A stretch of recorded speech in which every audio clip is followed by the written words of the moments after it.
Keluaran 33. Musa meminta penyertaan Tuhan di gurun. Berfirmanlah Tuhan kepada Musa, "Pergilah, berjalanlah dari sini engkau dan bangsa itu yang telah kau pimpin keluar dari tanah Mesir, ke negeri yang telah kujanjikan dengan sumpah kepada Abraham, Ishak dan Yakub.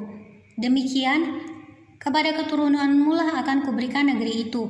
Aku akan mengutus seorang malaikat berjalan di depanmu dan akan menghalau orang Kanaan, orang Amori, orang Het, orang Feris, orang Hewi, dan orang Yebus, yakni ke suatu negeri yang berlimpah-limpah susu dan madu.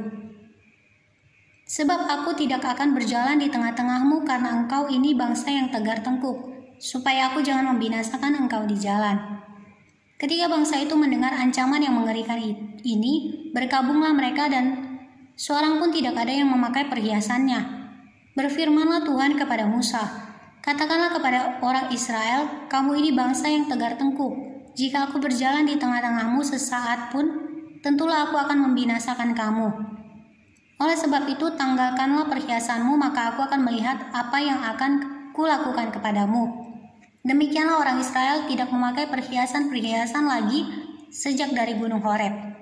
Sesudah itu Musa mengambil kemah dan membentangkannya di luar perkemahan, jauh dari perkemahan, dan menamainya kemah pertemuan. Setiap orang yang mencari Tuhan, keluarlah ia pergi ke kemah pertemuan yang di luar perkemahan. Apabila Musa keluar pergi ke kemah itu, bangunlah seluruh bangsa itu, dan berdirilah mereka masing-masing di pintu kemahnya. Dan mereka mengikuti Musa dengan matanya sampai ia masuk ke dalam kemah. Apabila Musa masuk ke dalam kemah itu, turunlah tiang awan dan berhenti di pintu kemah, dan berbicaralah Tuhan dengan Musa di sana. Setelah seluruh bangsa itu melihat bahwa tiang awan berhenti di pintu kemah, maka mereka bangun dan sujud menyembah masing-masing di pintu kemahnya. Dan Tuhan berbicara kepada Musa dengan berhadapan muka, seperti seorang berbicara kepada temannya. Kemudian kembalilah ia ke perkemahan, tetapi abdinya Yosua bin Nun, seorang yang masih muda, tidaklah meninggalkan kemah itu.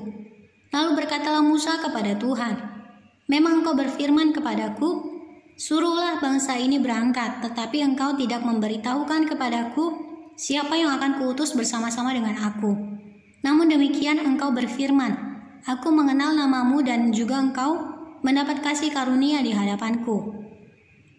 Maka sekarang jika aku kiranya mendapat kasih karunia di hadapanmu, beritahukanlah kiranya jalanmu kepadaku, sehingga aku mengenal engkau, supaya aku tetap mendapat kasih karunia di hadapanmu. Ingatlah bahwa bangsa ini umatmu." Lalu ia berfirman, "Aku sendiri hendak membimbing engkau dan memberikan ketentraman kepadamu."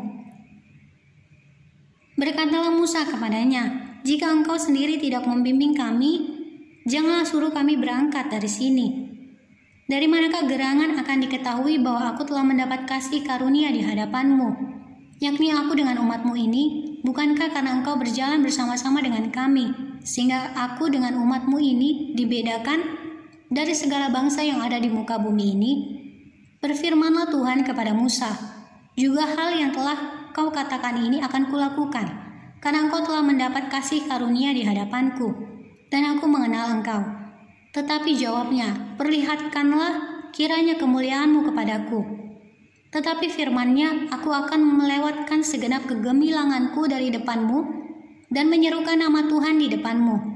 Aku akan memberi kasih karunia kepada siapa yang kuberi kasih karunia, dan mengasihani siapa yang kukasihani."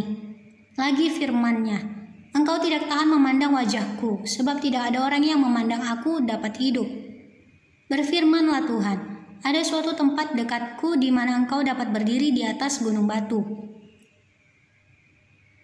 Apabila kemuliaanku lewat, maka aku akan menempatkan engkau dalam lekuk gunung itu, dan aku akan menudungi engkau dengan tanganku sampai aku berjalan lewat. Kemudian aku akan menarik tanganku dan engkau akan melihat ke belakangku, tetapi wajahku tidak akan kelihatan."